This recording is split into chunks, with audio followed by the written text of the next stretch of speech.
We've got no sound for you, Dave. You're unmuted, but there's no sound coming through.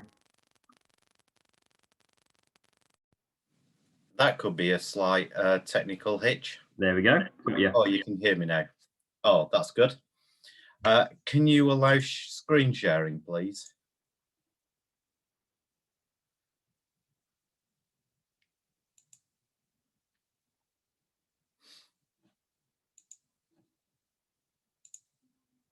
Yep, cheers.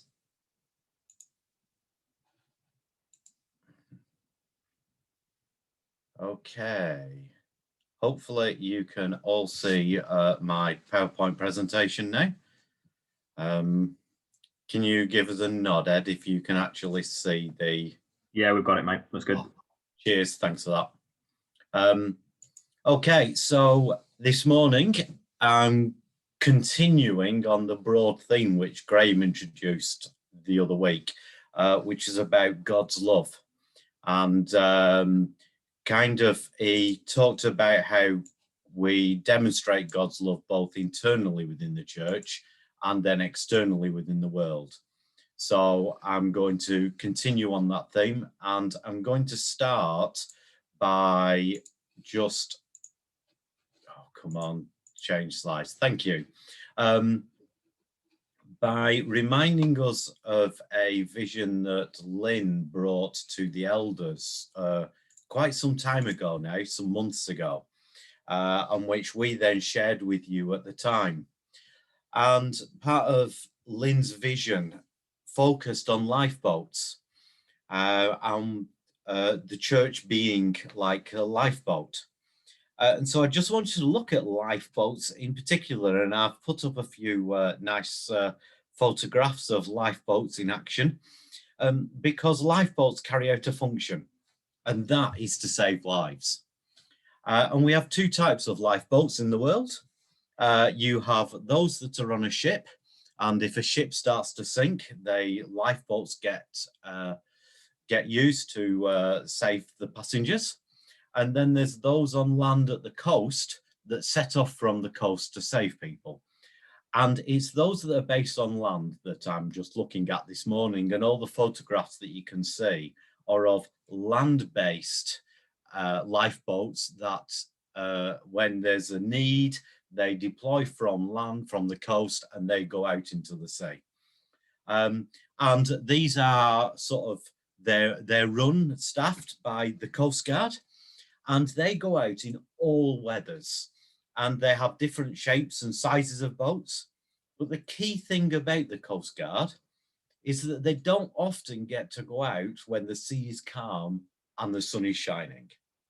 In fact, they're not actually designed to be fair weather ships. Sure, they can go out in fair weather, and they do at times, but they go out to save lives when people are in danger of dying.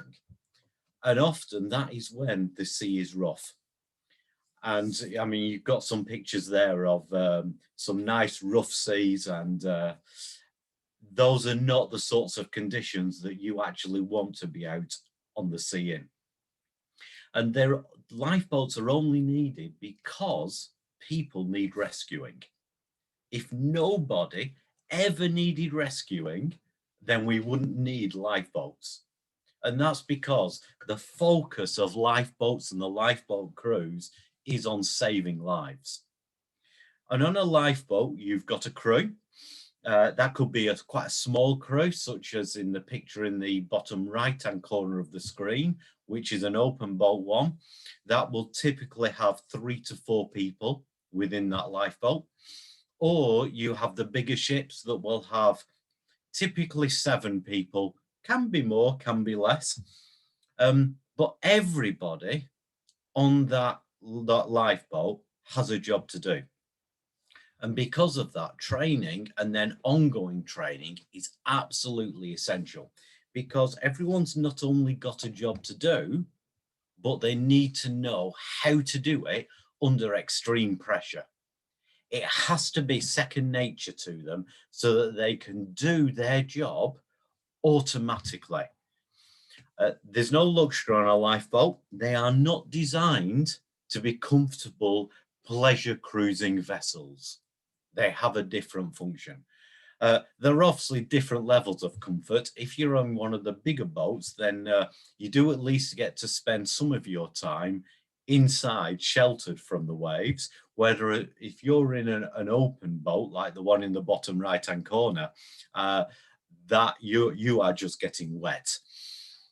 But within that lifeboat, not only has everyone got a job to do and a function to fulfill, everyone's also accountable for themselves and to the others in their team. And each member of the team is also responsible for making sure that everything is in working order to fulfill the purpose of saving lives.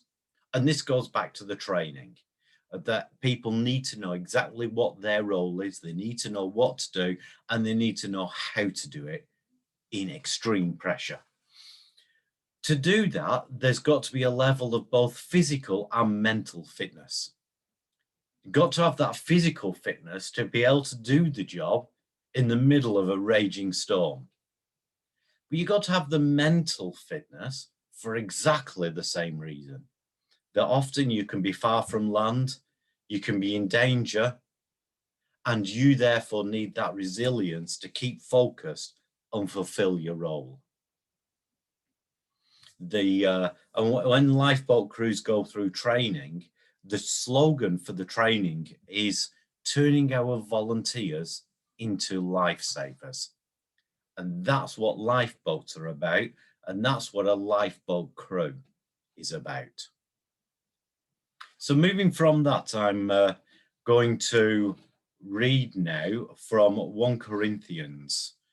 And we're reading 1 Corinthians chapter 9, verses 19 and onwards. So he said, Paul wrote this: "Though I am free and belong to no one, I have made myself a slave to everyone to win as many as possible. To the Jews, I became like a Jew to win the Jews. To those under the law, I became like one under the law, though I myself am not under the law, so as to win those under the law. To those not having the law, I became like one not having the law, though I am not free from God's life, but God's law, but am under Christ's law, so as to win those not having the law. To the weak, I became weak, so that, sorry, my screen's just got slightly covered over. So to the weak, I became weak to win the weak. I have become all things to all people, so that by all possible means I might save some. I do all this for the sake of the gospel, that I may share in its blessings. Do you not know that in a race all the runners run, but only one gets the prize? Run in such a way as to get the prize. Everyone who competes in the games goes into strict training. They do it to get a crown that will not last, but we do it to get a crown that will last forever. Therefore, I do not run like someone running aimlessly. I do not fight like a boxer beating the air. No, I strike a blow to my body and make it my slave, so that after I have preached to others, I myself will not be disqualified for the prize." Now, the few verses that are on this particular screen at the moment, I'm not actually going to focus on, but they are a core element to what I am bringing this morning. As you read what Paul's written here in these verses on the screen, link it back to what I said about the Coast Guard. To be a member of the Coast Guard, you have to train hard. You have to know what you need to do. And then when the call out comes, you have to do it. You have to get into that boat, go out into the uncomfortable, rough seas where you're likely to get wet and exhausted. And this is what Paul's talking about here, where it's competing in the games, going into strict training. You're not running aimlessly. You're not fighting like a boxer beating the air, but you are training for that prize so that you can do what you need to do. The verse that I am going to concentrate on is this particular verse. I have become all things to all people. So what does that actually mean? Because I can't become a billionaire overnight so that I can mingle with the likes of Richard Branson or J.K. Rowling. I can't change the colour of my skin or my nationality. So how can I become all things to all people? What it means is it means to connect with people no matter who they are or what their background is. And so I just want to look at that whole principle of connecting and what it means to connect with people. Because you can talk to someone and not connect to them. George Bernard Shaw once made a quote. He said, "The biggest myth about communication is that it has actually happened." How many times have someone told you something during the course of your lifetime and you heard it because they did tell it you, but you didn't actually hear it? That you came away and you went, "Now, what did they say?" There wasn't a connection there because either the person telling you that thing wasn't actually connected to you and engaging you, or you had chosen not to connect and engage with them. So there's some key principles about connecting with people. Firstly, you have to be there and you have to listen. And there's being there and there's being there. You can be physically present in a room with someone, but not actually be present with that person, not focusing on them. And it's important that when you're connecting with people, that you are entirely focused on them and that they have 100% of your attention. And there are different ways of doing that. I mean, one of the ways is to connect with people socially. That if you've got a social connection and you're engaging with someone informally, often you get a much better connection. It's important that when you're connecting with people that you praise and encourage. It's got to be sincere, but giving people sincere compliments when they've done something well, or thanking people for something that they've done, helps build that connection. But really, all of this surrounds around a key principle, and that's you've got to create the us. You've got to create it so that the us is me and you together, engaged with each other, talking to each other, fully focused on each other. The more you use someone's name, without using it every other word, obviously, but the more you use someone's name, the greater the connection you have with that person, because you focus much more on them as an individual. But it's important that you're genuine in that, and that as you talk to someone, you are genuine and you're sincere about the things you're saying. Now, that being genuine could simply be about opening up about yourself appropriately, obviously. If you're trying to connect with someone, then that's not about then unburdening everything that you're going through with that person. What it's about is about connecting to them. And if they share something that you've got a direct personal link to, open up about yourself and the situations you've been through. And when you talk to people, follow up about something that the person's mentioned before. But within all this, it's actually really important that you enjoy yourself. If you're trying to connect to someone and you're not enjoying it, that will come across. Any genuineness that you're trying to achieve will be totally lost, because they will see that you're not enjoying yourself, and therefore they won't feel comfortable either. And you must make an effort to follow up, to continue your relationships, and not for a connection isn't a one-off conversation. A connection is something that you build up over time. And therefore, it's important that you make that effort to build that relationship, to connect with the people you're talking to. And I just want to give some examples, really, of people who've gone out of their way to engage with others.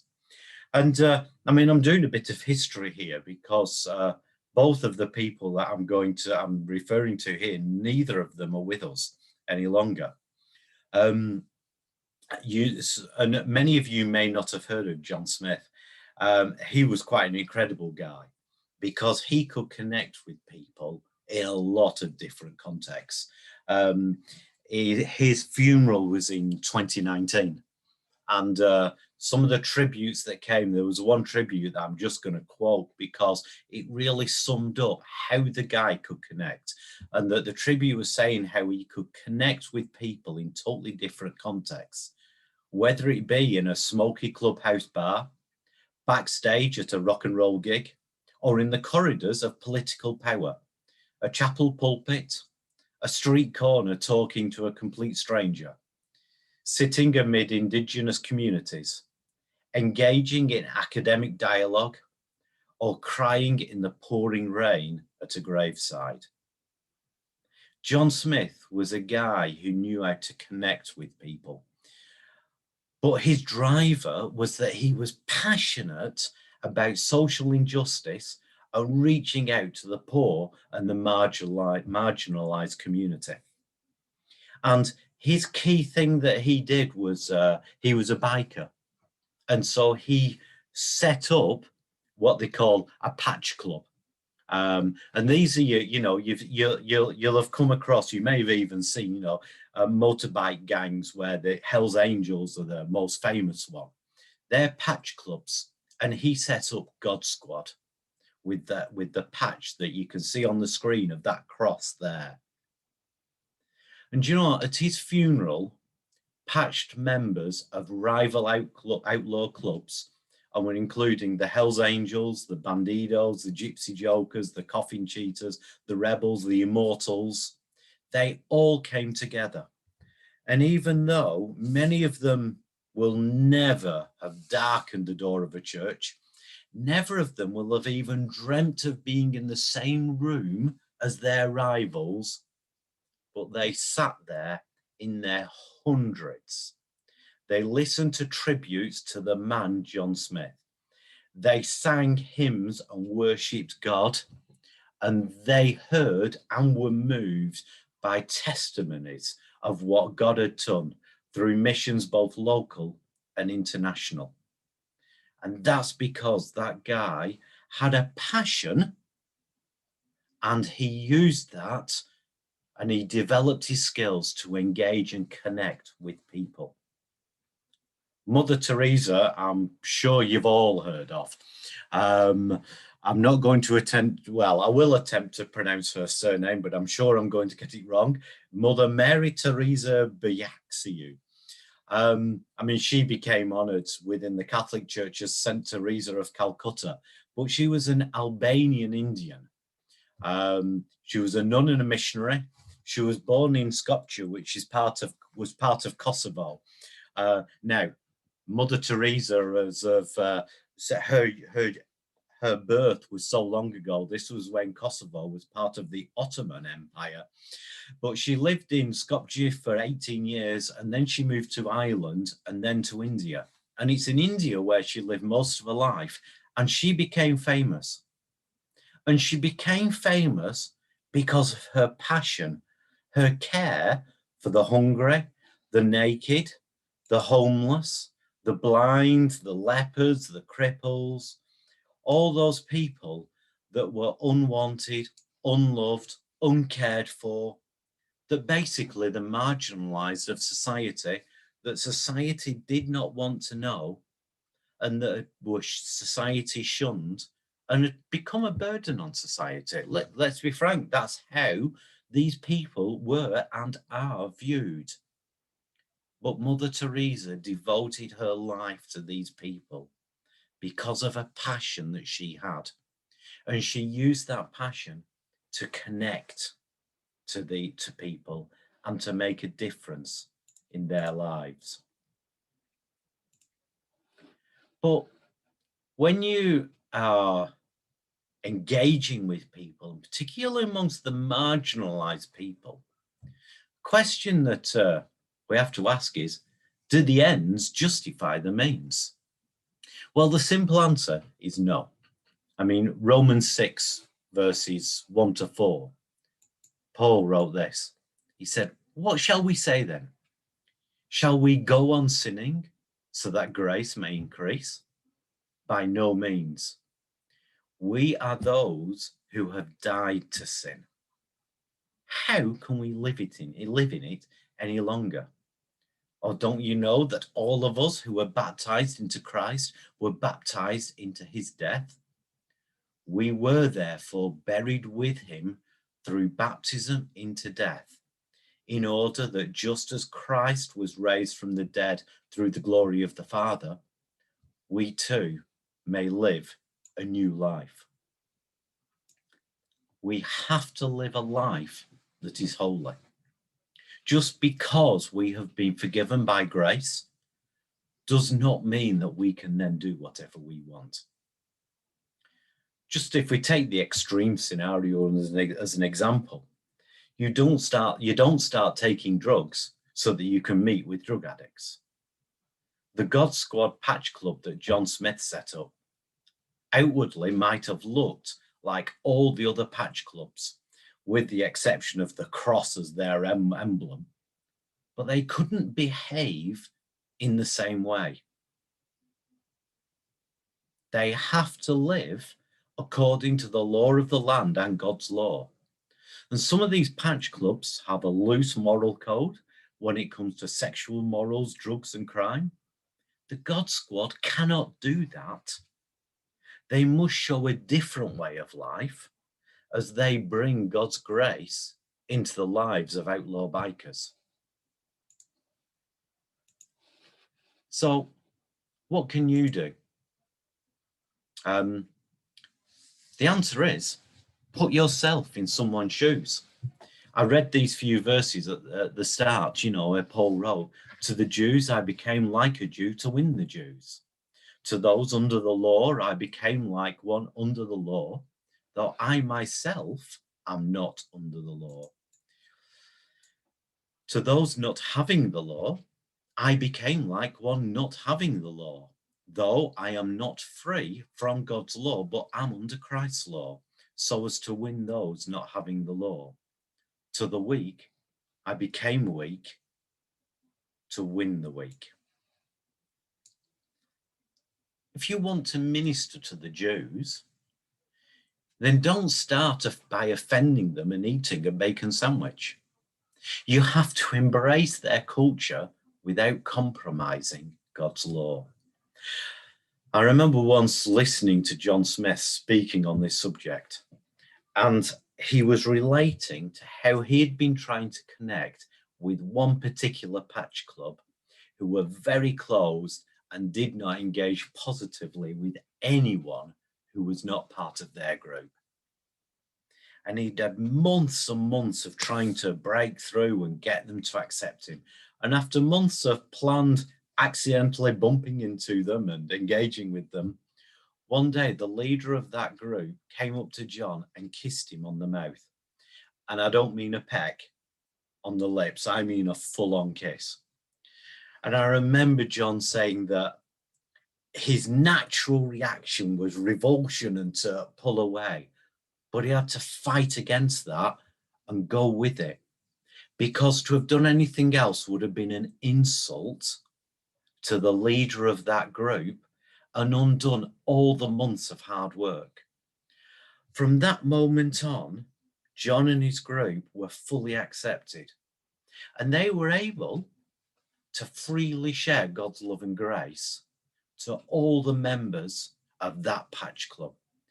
And they were able to do that both by the way they lived and their moral code as they lived within the law of Christ, and they were able to do it by what they said and how they taught the gospel. Now, You could argue that I've just given a bit of an extreme example and that none of us may never be in that situation, though we could. But the point is that that illustration perfectly illustrates what Paul was saying in verse 21 when he said, "To those not having the law, I became one, like one not having the law, so as to win those." But he emphasized, "But I am not free from God's law, but am under Christ's law." You still have to live by that moral code that Christ gave us. You still have to follow the Bible and the laws in the Bible, even though we're under grace and not subject to the law. We still follow the law. We still have to live a life that is upright and holy and pleasing to God. So how do you be all things to all people? Well, for a start, you shouldn't be afraid of upsetting the church, because too often the church settles into a nice, comfortable life and doesn't like it when the comfortable life gets challenged. It's the radical Christians that shake things up and release the power of God. And if we look through history, if we think back to 2000 years ago, Jesus upset the establishment as he challenged the religious leaders and overturned tables in the temple courtyard. But he never compromised living that holy life. 250 years ago, Wesley and Whitefield upset the established Christian religion as they traveled the length and breadth of this country, preaching the gospel, which resulted in the Methodist revival. But interestingly, we talk about the huge Methodist revival, and though sadly many of the Methodist chapels have been converted to houses now, there are those buildings are there in most villages that you go through. But interestingly, they didn't actually see an overnight transformation of people turning to Christ. During that, what we call the Methodist revival, what they actually saw was a 10% growth every year, not a 0 to a million people converted overnight. It was a gradual thing as they upset the established Christian religion by talking to people and sharing God's love in a different way. 70 years ago, Terry Virgo and others upset the established churches as they broke away from the formalized religion that church had become and let loose the Holy Spirit. Now, you might not be called to have that same global impact that John Wesley, Terry Virgo, or John Smith have had. But you are called to be all things to all people for the sake of the gospel. This will work out in different ways, depending on where God has placed you. We've got a group of volunteers in this church and in the town that take food to the poor and needy in this town through the food bank. Linda and Alistair, who run the food bank, they could choose to have a much more relaxing retirement than working 30 to 40 hours every week managing the food bank. But they have hearts of compassion for the hungry, as do the volunteers that we have that support the food bank. That compassion for the hungry drives forward doing something radical that brings the love of God into people's lives. So where does your passion lie? What are your interests? How do you use your passion and your interests to share God's love? Do you need to broaden your circle of contacts or take up a new hobby so that you can be all things to all people in your own way? You see, one of the things we're called to do, and this is part of sort of our vision as a church under that life to the full, is we are called to love everyone as God the Father loves us. So what did God do? He sent his Son to become a man and live amongst us. His Son, God himself, lived and mixed with prostitutes and tax collectors, sinners. And you know what? As he did that, the established religious leaders frowned on him and thought that he was compromising himself. They just didn't grasp that Jesus never compromised his spiritual well-being. And Jesus was actually doing what they should have been doing, which was reaching out to those that were most in need because they were being rejected by society and weren't welcome in the temple and the synagogues. So this morning is about a challenge. To some, it might be an extreme challenge to entirely change your way of life. But I feel that for most, it's more of a challenge to compare yourself to the parable of the Good Samaritan that Sue and Pete brought earlier. You know, and if you think to the parable of the Good Samaritan, are you going to walk on by, lost in your own little world? Or are you going to cross over the strait and go out of your way to help the person that you see is in need? I can tell you which is the most comfortable route to take and which is the harder, more uncomfortable route. And the harder, more uncomfortable route is to cross over the strait and help that person in need. Because it does involve taking yourself out of your comfort zone. It does involve constantly learning and getting to know God better. The training that you can link back to what the Coast Guards have to go through in order to jump into that lifeboat and launch into the sea to save lives, because that is what we are asked to do.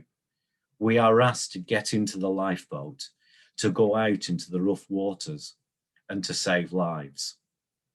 And as we train constantly, spiritually, what that does is it helps us to get to know God better, so that then we can share his love and grace in a meaningful way. Amen. And back over to you, Clayton. All right. Thank you very much, Dave. That was really good. I appreciate putting time and insight into that. Okay, so officially we are finished. So thank you everyone for coming today. If you'd like to stay in chat, Ed's going to open up breakout rooms, and it's going to be open breakout rooms. So feel free to join whichever one you want and chat with whoever you'd like. So Ed, we turn it over to you in the master of Zoom ways. You have to give me a minute just to set it up, but you'll get an invite shortly. Okay, take your time. No pressure.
Oh, are we the last ones? I think we might be the last ones. We are the last ones. Oh, And well, Dorothy. we best leave then. There's no one left, guys. That's Hey. it. Oh It's dear. Yeah, okay. Bye, everybody. Oh, Bye. coming in now. Oh. There must have been a weird. Toby, it's good to have seen you. And you too. Where are you from, actually? So I live in Rochester in Kent. Oh, right. So I'm literally the bottom end of the country where you guys. Oh, were lovely. top. Well, it's lovely to see you. I hope you'll join us again if you're so minded. Yeah, It's definitely. lovely. Yeah, Yeah, definitely. excellent. I don't. Sorry. What was your link with us then? Or did you just So come? basically, I've got a job interview next Monday up at Heysham Power Station. Oh, right.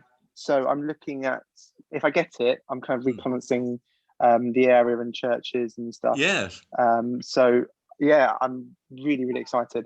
I've loved Lake District. I've been visiting for a couple of years just for holiday. Yes. And I'm kind of I've been a bit unsettled in recent where I am, because I've moved houses quite a lot in the last 10 years since uni. And so I'm looking for a place to settle, and I thought, what better place to settle than Northwest? It's cheap, it's cheaper, it's cheaper, it's prettier, it's everything. So I think and this job came up. I applied for a job last month or two with United Utilities, which I just missed out on at Watchgate, but this job at Heysham came up, and that's pretty much what I do now. My role is a chemist at a power station in North London. Yeah. So this job came up. I thought, I've got to grab it. Got to grab it. So, yeah, interviews next Monday. So I'm coming up for the interview. So I'm spending the weekend me and my dad are coming up. We're staying just outside Windermere for the weekend, just so I can revise and do a bit of walking and cycling if I can. Yeah. So yeah, I'm generally really excited. So I think Maybe we'll pray for it. When is the interview? Next Monday, 22nd. Next Monday. At 9:30. Right. So excellent. And I'm just doing a bit of reconnaissance to see the area and check out people who's around, and absolutely just getting too excited. So well, you know where we are now. You know how to find us. I do indeed. I've got everything. Excellent. So. Oh, that's wonderful. We live on Morecambe Bay in Silverdale, and okay. people in our village work at Heysham. Yes. I'll do that. We look out over Heysham. Yes, we can see it from our window. Oh no. So of course we have a plant out church in Lancaster if you want to be even nearer to your work. But that puts you further away from the Lake District. Oh no, country life for me is what I want. I want that. Yes. I'm not a city boy at all. Give me cows and horses and scenery all day long over skyscrapers. So man after my own heart. Yes. Yeah. Well, we shall hope maybe we'll meet you one day. Yes. But may God bless you. In your work. When it's Monday, you don't mean tomorrow. You mean Monday week. No, I mean the following Monday. Yeah. Following Monday. So wonderful. I probably won't be around next week because I'll be in the area. But yeah. Just, well, never mind. But we won't forget you. Oh, thank you. No, I appreciate it. So it's been really lovely. I had a really nice time and really nice to meet you all. And excellent. Lovely. I'll keep updated. So yeah, bless you. You two guys. See you later. Yeah, bye. See you. No. Bye. Right. Bye, everyone. Oh, that was good.